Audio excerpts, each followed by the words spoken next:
The time is at hand.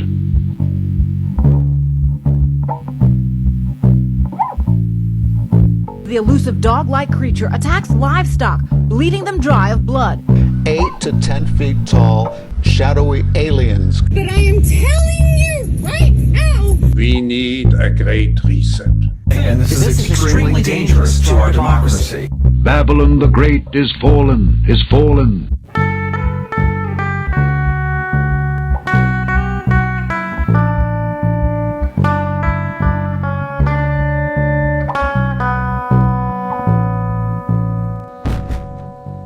Welcome to In Dark Places. I'm your Huckleberry, Junebug Fugit. It suddenly dawned on me the other day that this podcast has existed for 3 years now. Hard to believe. It seems like only yesterday. We were about 6 months into the show, and some guy messaged me on Facebook. I'm not going to disclose his name in case he would be listening. But he was this professional podcaster, producer type, website designer guy.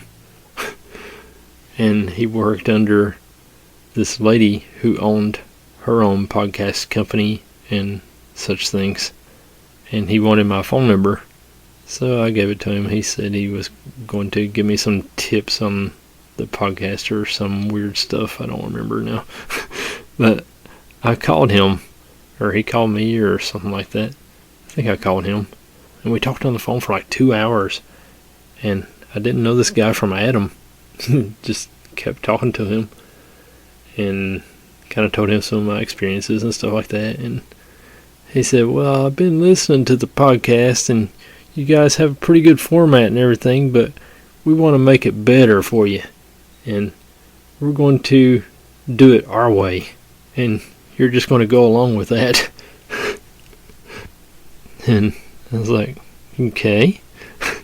And he talked about the lady who owned the network and stuff like that, and said that she only approves such and such topics, and that we should use her advertisements on the show and only speak good things about her because she is the ruler. And it was just, the whole thing was just really strange. And after I talked to him on the phone, I felt like kind of violated. And I called Tracy and told him all about it, and he's like, dude, that's crazy. We're going to keep doing it our way. And we did. So if that one guy is listening, sorry it didn't work out for you, but we like this format. And yeehaw, 3 years.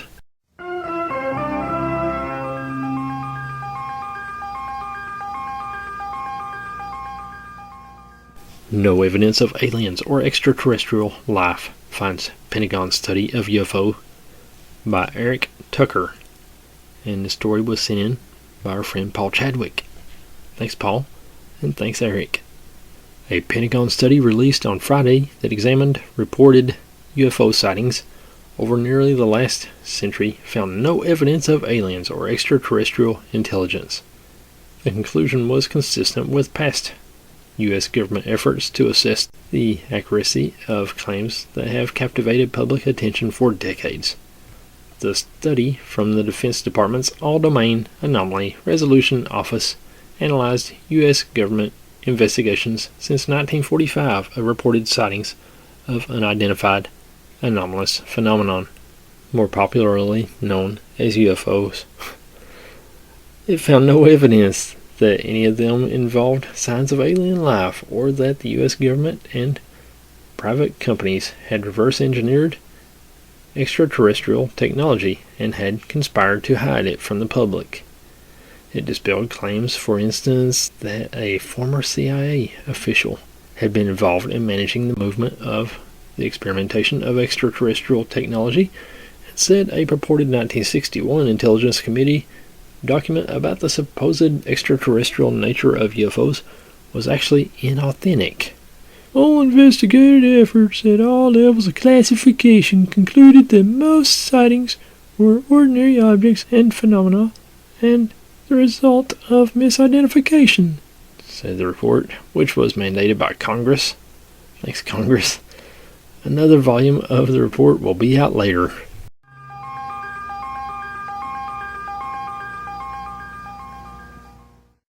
And what do you know, those guys are still denying aliens exist.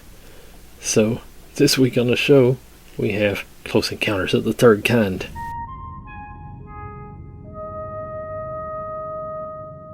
Close Encounters of the Third Kind is a 1977 American science fiction drama film written and directed by Steven Spielberg, starring Richard Dreyfuss, Melinda Dillon, Terry Garr, Bob Balaban, Carrie Gopher, and Francois Truffaut. It is the story of Roy Neary, an everyday blue-collar worker in Indiana whose life changes after an encounter with a UFO. Close Encounters was a long-cherished project for Spielberg. In late 1973, he developed a deal with Columbia Pictures for a science fiction film. Though Spielberg received sole credit for the script, he was assisted by Paul Schrader, John Hill, David Galler, Hal Barwood, Matthew Robbins, and Jerry Belson, all of whom contributed to the screenplay in varying degrees. The title is derived from ufologist J. Allen Hynek's classification of close encounters with extraterrestrials, in which the third kind denotes human observations of extraterrestrials or animate beings. The film was released on November 16th, 1977, and other than the title, this week's episode doesn't have much else to do with that movie.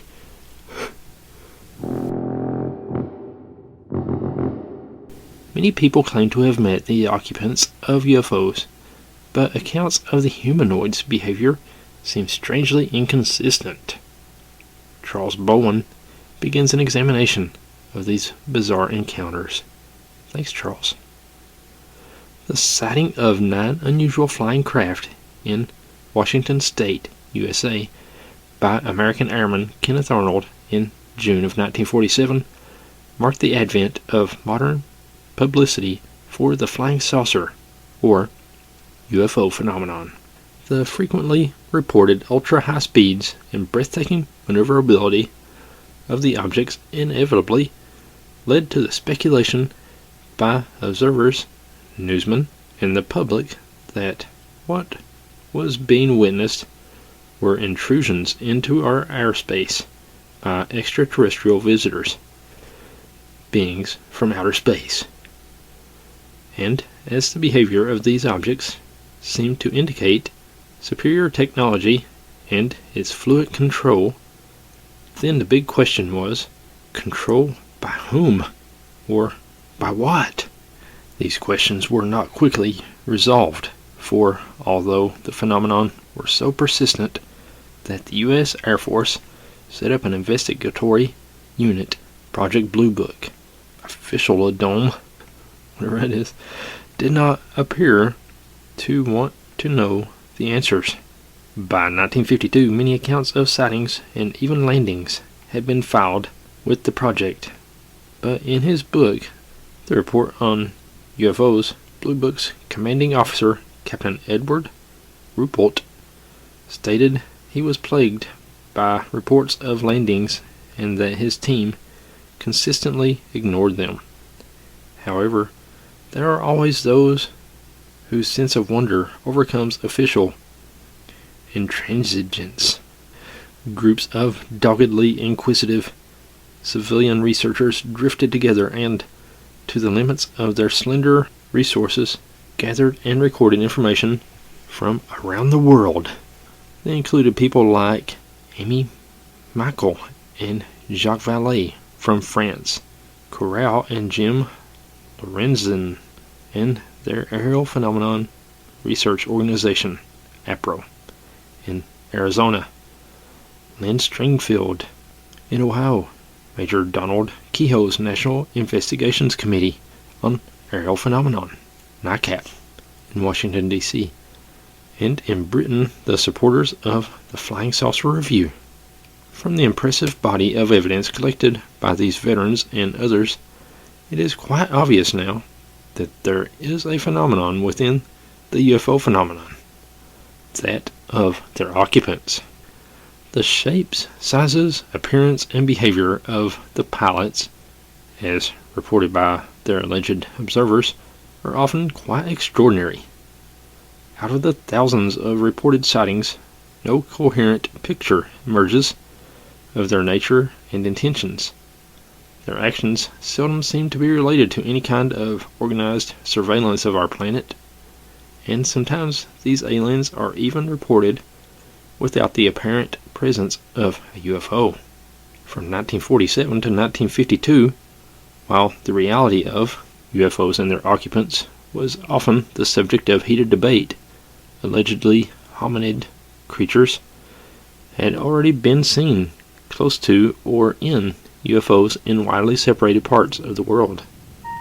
For instance, in Beirut, in the state of Sao Paulo, Brazil, on July 23, 1947, less than a month after Kenneth Arnold's aerial encounter near Mount Rainier, a survey worker named Jose Higgins and several of his fellow co-workers saw a large metallic disc come to Earth and settle down on curved legs.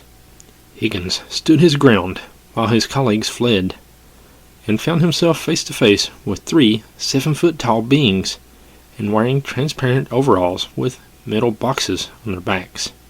One entity pointed a tube at him and moved as though to apprehend him, but Senor Higgins dodged the creature and observed that it was shy of following him into the sunlight. The creatures had large bald heads, big round eyes, no eyebrows or beards, and long legs. They leapt and gamboled, picking up and tossing huge boulders about. They also made holes in the ground, perhaps trying to indicate what could have been the positions of planets around the sun, and pointing particularly to the 7th hole from the center. Could that 7th planet be Uranus? The creatures then re-entered their craft, which took off with a great whistling noise. Higgins' subsequent account appeared in 2 Brazilian newspapers. 3 weeks later, far away in northeastern Italy, a Professor Johannes was on a mountain walk on August 14th, 1947, near Villa Santina Carni in the province of Friuli. He suddenly saw a red metallic disc in a rocky cleft and emerged from trees to look at it. He then noticed that 2 dwarf-like creatures were following him, moving with tiny strides, hands perfectly motionless at their sides and heads still. As they came nearer, Johannes's strength failed him. He seemed paralyzed. The little beings, less than 3 feet tall, wore translucent blue overalls with red collars and belts. The witness could detect no hair, but he described their facial skin color as earthy green. He also noted straight noses, slits for mouths that opened and closed like fish's mouths, and large, round, protruding eyes. Johannes says he shouted to them on an impulse and waved his alpine pick, whereupon one dwarf raised a hand to his belt, the center of which apparently emitted a puff of smoke. The pick flew out of Johannes's hand, and he fell flat on his back. One entity then retrieved the pick, and the pair retreated to the disc, which soon shot up, hovered briefly over the panic-stricken professor, and then suddenly seemed to shrink and vanish.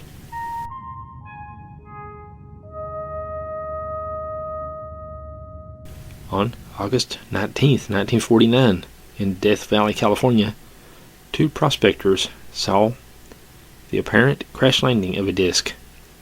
2 small beings emerged and were chased by the prospectors until the aliens were lost among sand dunes. When the two men returned to their site, the disc-shaped object had gone. Again, on March 18, 1950, Argentine rancher Wilfredo Arevalo saw one aluminum disc land while another hovered above it. The object that landed was surrounded by a greenish-blue vapor, and in its center was a transparent cabin in which Arevalo saw 4 tall, well-shaped men dressed in cellophane-like clothing. They shone a beam of light at the rancher. The disc glowed a brighter blue. Flames shot from the base, and it rose from the ground. The two objects disappeared swiftly toward the Chilean border. While such reports seemed to promise interesting material for future investigation, they did not appear to indicate a serious threat to alien, take me to your leader, invasion. Perhaps the official reluctance even to consider landing reports, which were said to be flooding in, was due simply to the fear of being swamped with crazy stories like Little Green Men, which did become ready targets for ridicule in the media. Serious researchers eventually coined the name humanoids. Back in 1953, however, something happened that shocked most serious-minded investigators, for it was in that year that a certain Mr. George Adamski broke in on the UFO scene with a book co-authored with Desmond Leslie, Flying Saucers Have Landed. In this controversial book, Adamski claimed to have conversed with a being from a flying saucer and to have taken photographs of the craft. The book rapidly became a bestseller and was a boon to those early serious researchers, although they would never admit it, in that it brought to thousands of casual readers an interest in ufology.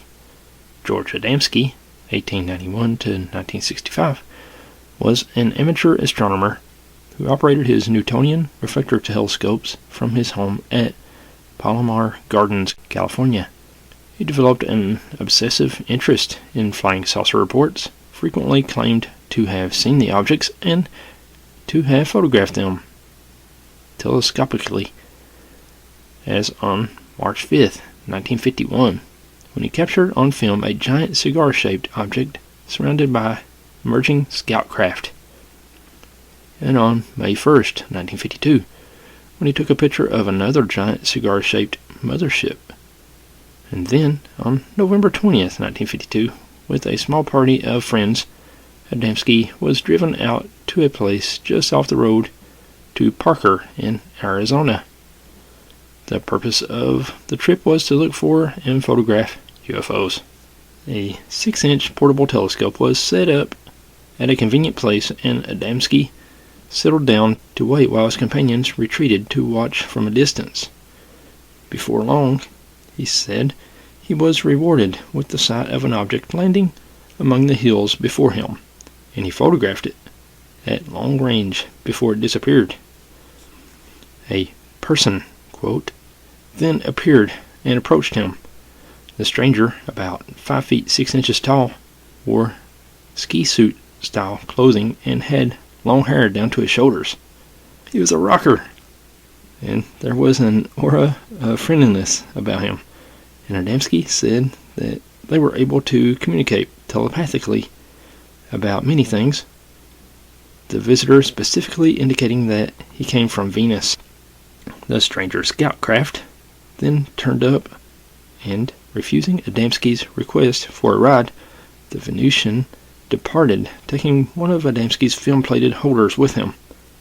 The ufonaut left footprints in the sand, and a member of the party obligingly produced plaster of Paris to make casts of the imprints. On December 13th, 1952, the Venusian returned to Earth, bringing back the plate holder, and it was then, so Adamski claims, that he took close-up pictures of the craft.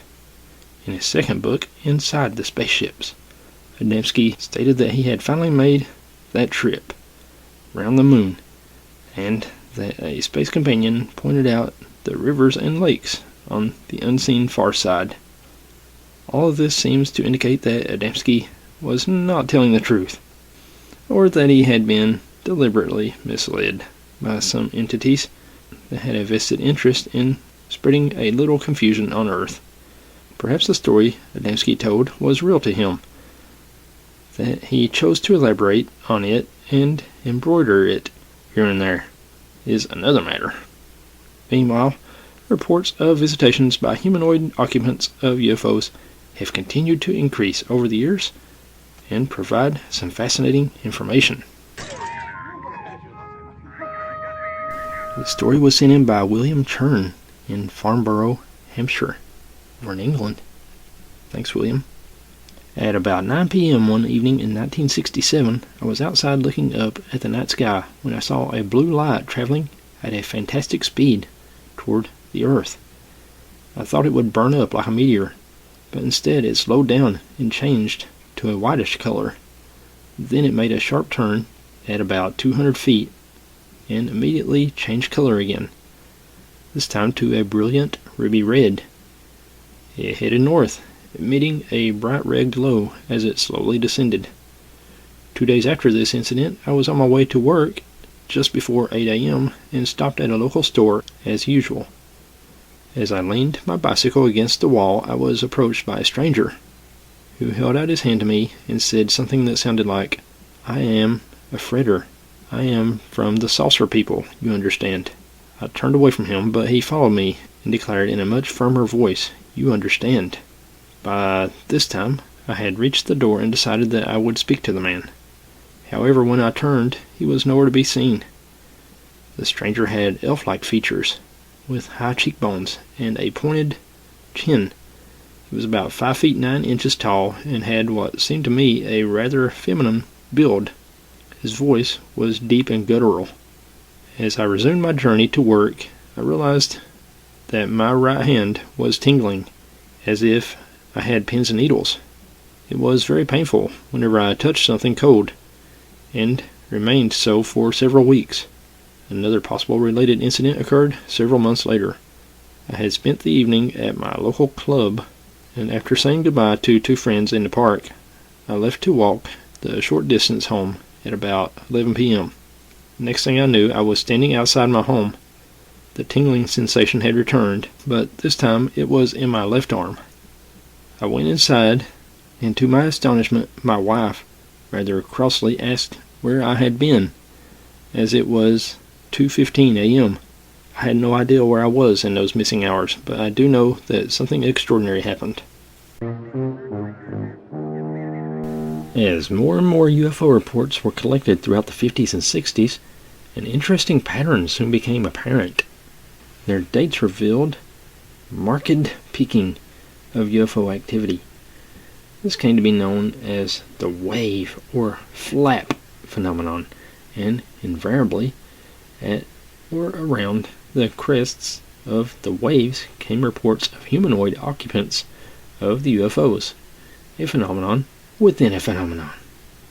Perhaps the most intense of all so far was that of 1954 in northwest Europe, particularly France.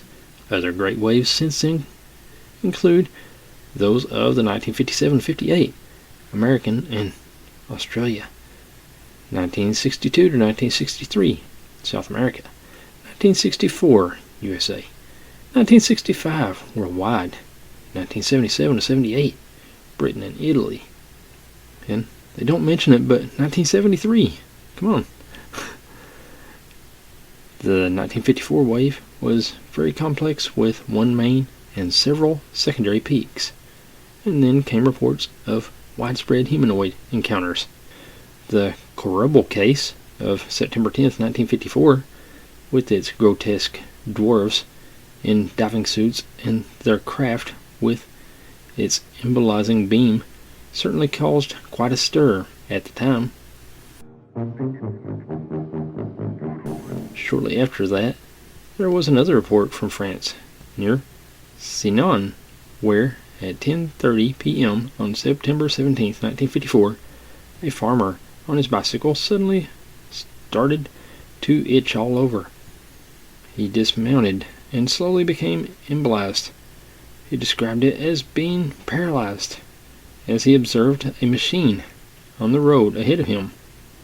A little creature, apparently clad in a diving suit, came toward him, uttered strange sounds, and touched the farmer's shoulder before moving off to enter the object, which glowed green and took off like lightning. As it went, the farmer regained his mobility. And these encounters on the road are kind of weird.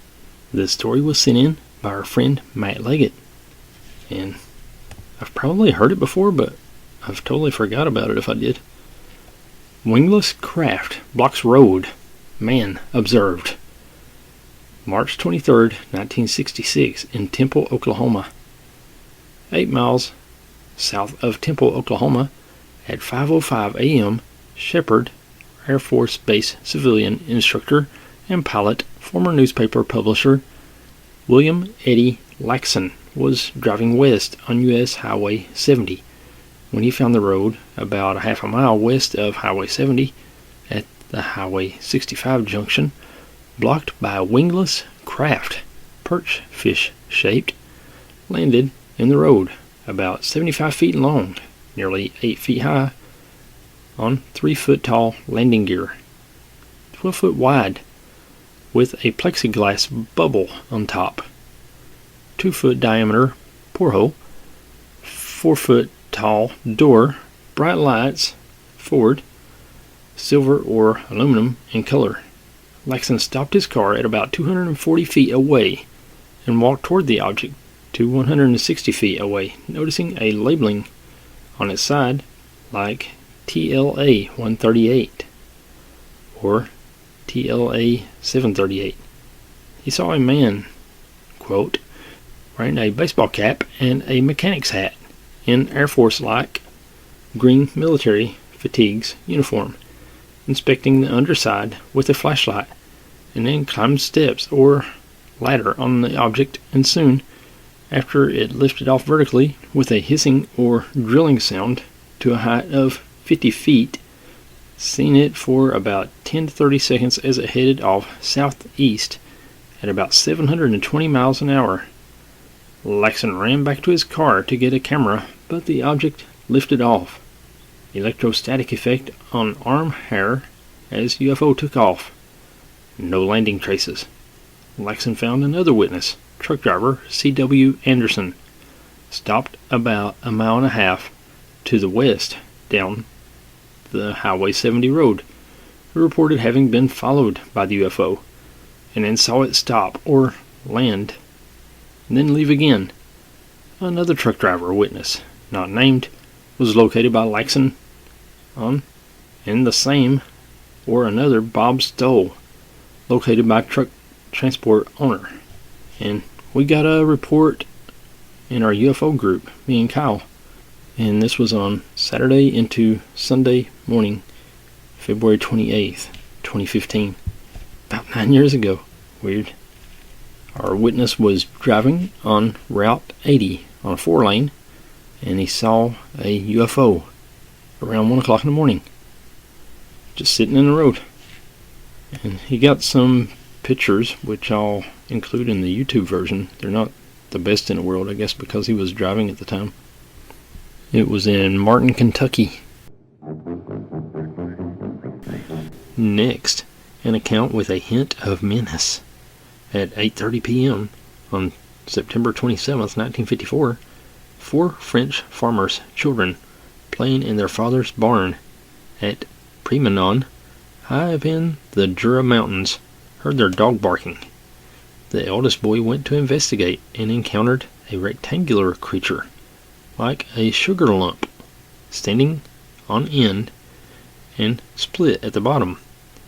The boy threw pebbles and shot a toy arrow at it. He then moved as if to touch the thing, only to be flung to the ground by an invisible force. He screamed, jumped up, and ran terrified into the yard and saw the being waddling off toward a meadow. The children then ran to the house and, on the way, saw a glowing red spear wobbling over the meadow again, over the meadow grass, 165 yards away. Next day, they discovered a 13-foot diameter circle of flattened grass. At 7 p.m. on October 9th, 1954, a laborer cycling at Louvix near Poitiers in France met a weird 4-foot-tall creature, again apparently in a diver's suit, and what could be seen on his head looked like a mass of hair with big eyes shining through. The creature shuffled along the road for a minute and then disappeared into the adjacent trees. Not surprisingly, the story was the subject of hilarious jokes in the French national press. What the journalists did not know was that on October 10th, in northeastern France, at Pornoy-la-Chevetive, in the Mosul area, at about 6:30 p.m., a shiny machine was seen to land by 3 children who were out roller skating. A kind of man, just under 4 feet tall, emerged dressed in a black suit, like a priest's cassock, and then they later described him as a ghost. His face was very hairy, and he had big eyes. He held a flashlight that dazzled the children, and uttered words they did not understand. Frightened, they beat a hasty retreat, and then, looking back, saw the machine climb rapidly into the sky. The next day, 3 men from Bordeaux were driving at Tapignac near Rouen on the Atlantic coast of France when they saw a red glowing light up in the fields and sky. It was about 7:30 p.m. They stopped, got out, and saw a disc-shaped object with a red-orange dome about 275 yards away, hovering at about 35 feet above the ground. After a few seconds, it moved away among trees where its light was still visible. The men took a torch and walked toward the light when, some 450 yards away, they came upon the object, now landed, and with 4 3-foot-high beings busy at some task under the craft. The little creatures then disappeared inside the disc, which, after undergoing rapid color changes, took off at great speed.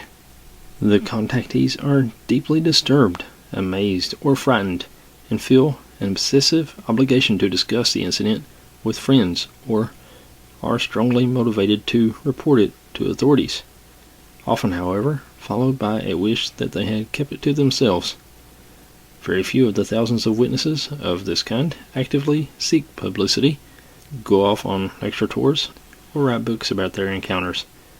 Yet the very nature of contact with humanoids, the strangeness, the dreamlike quality of many of the reports, the inconclusiveness and pointlessness of many of the reported activities of the creatures, militate in favor of the stories being accurate representations by the witnesses of what they saw. Hoaxers might well feel compelled to give their stories a neater shape and definite message. A flow of humanoid reports continues unabated. At about 3 p.m. on February 5th, 1971, 2 forestry workers at Kinula, Finland, saw a UFO that landed on split-like legs in the clearing where they were working. A creature less than 3 feet tall, clad in a green one-piece suit, including a helmet equipped with a lens, emerged from an aperture and glided toward them. The creature's hands appeared rounded, with no fingers visible. One worker went forward with his handheld chainsaw running. The being retreated and floated up toward the craft in which the other entities could now be seen. Smart guy. Crazy redneck running around with a chainsaw down there. The worker grabbed at the creature's foot, only to have his hand burned. The alien entered the craft, which then promptly took off. A year earlier, on January 7th, 1970, two Finns were resting near a cross-country ski run in a forest glade near Mjarve and Nola, saw a mist-enshrouded dome disk appear overhead from which a beam of light was emitted vertically to the ground. Sparks danced where the beam hit the snow, and a small being suddenly appeared in the beam. The creature had thin arms and legs, a hooked nose, green overalls and boots, a shining conical helmet, and was less than 3 feet tall. It aimed a box at one of the men, Arne Nonen, and then both beam and entity faded upward into the saucer that suddenly was gone. Nonen was ill for months after the incident. In the early hours of October 12, 1963, truck driver Ingeno Douglas was dazzled by a bright light on the road ahead of him near Monte Mias, Cordoba in Argentina. The truck ran into a ditch, and Douglas climbed out to see a huge metallic object astride the road. There, robot-like beings of an estimated height of about 13 feet emerged from a door. They had helmets and suits that stuck to their bodies.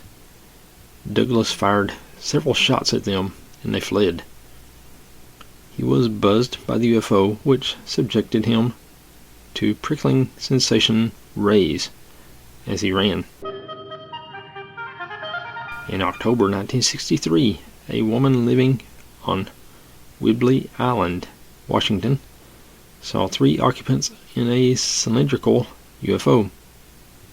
One emerged through the side of the craft and approached her. It wore gray overalls with an aperture for eyes, but no eyes were visible. The being later returned to the craft in the same disconcerting manner.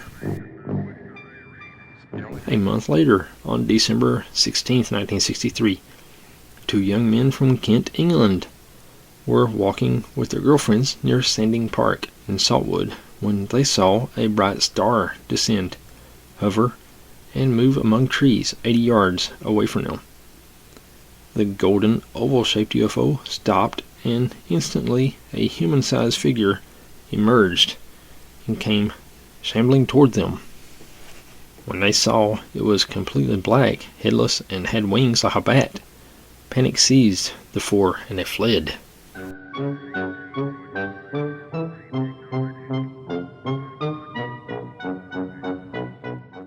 At 11:30 p.m. on March 17, 1978, service engineer Ken Edwards, who was returning home after a union meeting at Sale, Greater Manchester, took the Raleigh exit from the M62 motorway.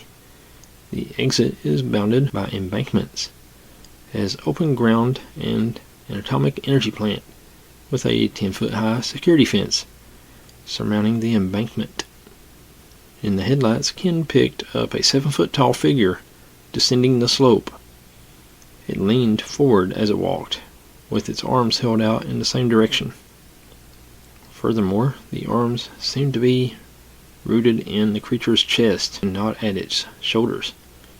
The being was clad in silvery overalls and a helmet through which the witness could only make out 2 round eyes. Ken drew the van into the side of the road. He watched, alarmed, as the figure stopped in the middle of the road and from about 15 feet away swiveled its head in the van's direction. Then 2 pencil-thin beams of light projected from the being's eyes and struck him. After a minute of this, it continued its progress to the left-hand side of the road, walked up the embankment, straight through a security fence, and disappeared from sight in dead ground. Ken stated later that he felt a kind of paralysis while the beams were directed at him. He added, when interviewed by Jenny Randles of UFO Investigators Network, that the whole encounter lasted about 4 or 5 minutes and that he took a further 5 minutes to drive home. Yet his wife was adamant that he arrived home at about 12:30 a.m. and not 11:40 p.m., as might have been expected. Here then was an unaccounted for time lapse. In this instance, there was no mention of a UFO, but experience suggests there may well have been one around somewhere.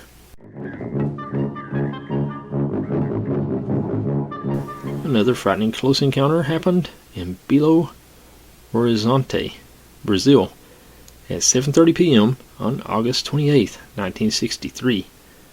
3 boys were in their garden washing out a coffee percolator at the well after supper. They saw a spherical object floating in the air about 5 yards above the garden. It was transparent and illuminated within, so they could see the 4 occupants sitting on stools inside. One seemed to be busy at a panel of instruments, and they all wore a kind of diver's suit. One of them came through the underside of the craft and descended, motionless and upright, between 2 shafts of yellow light. With deliberate steps and swinging arms, the entity moved toward the well. It fixed them with its one eye, made gestures with its hands, and uttered strange sounds, then sat on the wall round the well. One boy struggled against the paralysis, felt in the creature's presence, and managed to pick up a brick. Instantly, the entity shone a beam of light at him, extending from its middle, and the brick fell from his fingers. After more gesticulations, the creature moved away and floated up the beam of light into the craft, whereupon there was a great brightness, and the spear rose in the dark sky. Suddenly freed from the bizarre restraint, the boys ran indoors, yelling for their mother.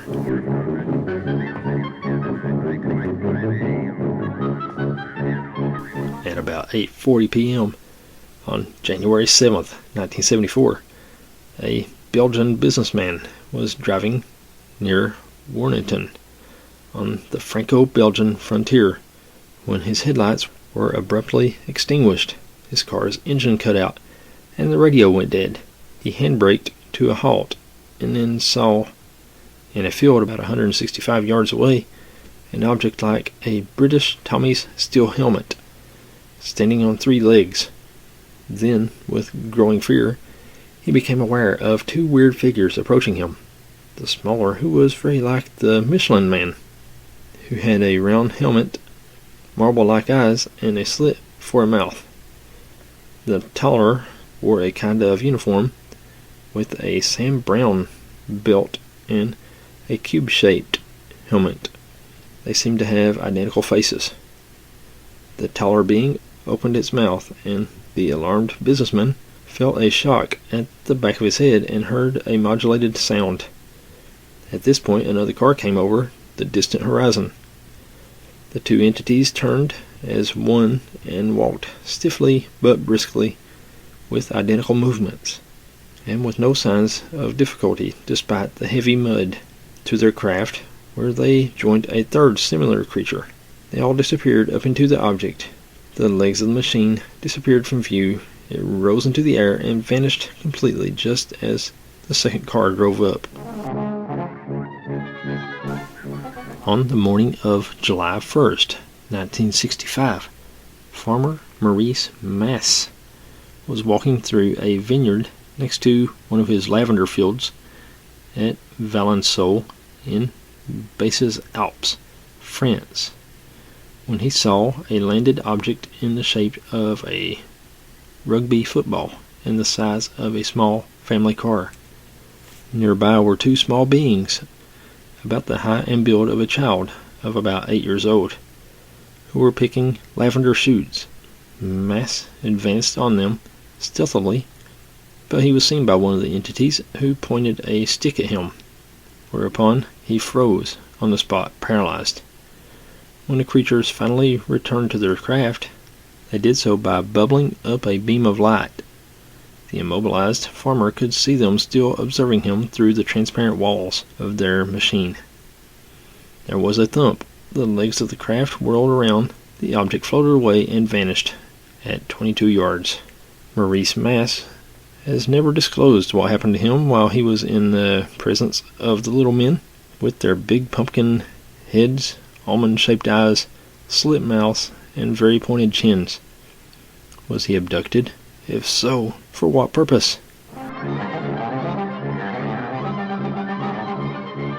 In the early hours of May 31st, 1974, a young couple, Peter and Francis, were driving from Salisbury to Durban in South Africa by way of Beit Bridge. Their car, a Peugeot 404, not familiar with it, was escorted by a glowing object from close by Mvuma to just short of Fort Victoria. The lights went out apart from a strange glow around the outside of the car, which seemed to have been taken from the driver's control. It became very cold.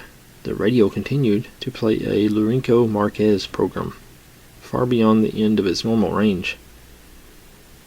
At Fort Victoria, when they stopped to fill the gas tank, the UFO rose high in the sky and temporarily disappeared. They set off again at about 5:30 a.m., but this time they were escorted by 2 UFOs. One took up station directly overhead. The familiar dry terrain suddenly changed to one of lush vegetation and swamps, and the road straightened out. Peter was in a semi-comatose state. Something else was controlling the car. Frances went to sleep at 6:15 a.m. She woke up at about 7 a.m. when they were a mile or so from Beit Bridge. Again, the UFOs rose high in the sky above the car, as if at a signal. The border officials were amused to find the couple wrapped in woolens and blankets on a fine warm morning. When they drove over the bridge and went to buy cheaper gas in South Africa, they found, to their amazement, that the tank was still full. The car used nothing during the 174-mile journey. That was all Peter and Francis could remember about their strange journey.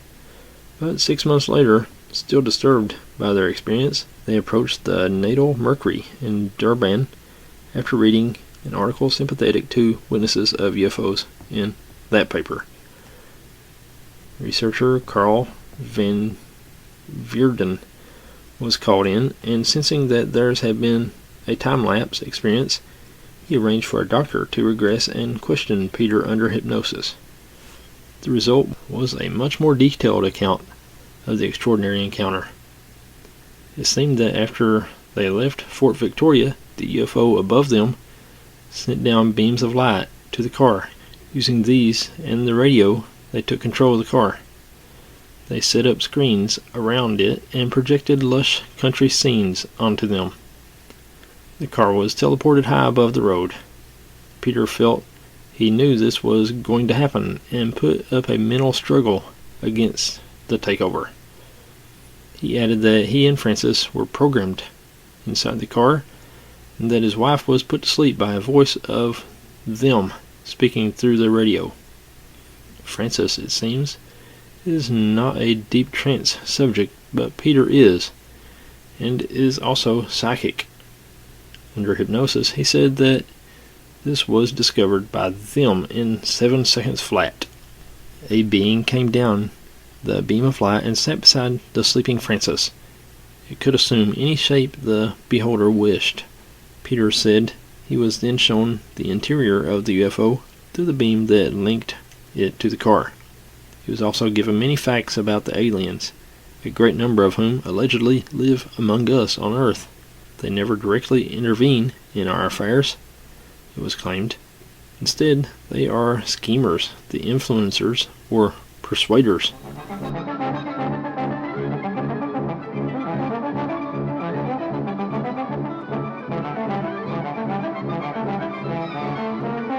And just like that, we're out of time. Jimmy Haunted is still working his fingers to the bone on his book. Thanks for listening. If you have a true scary story and you'd like to be a guest on the show, or have us read your story, or whatever, send an email to indarkplacespod@hotmail.com. We'll see you again right here next week.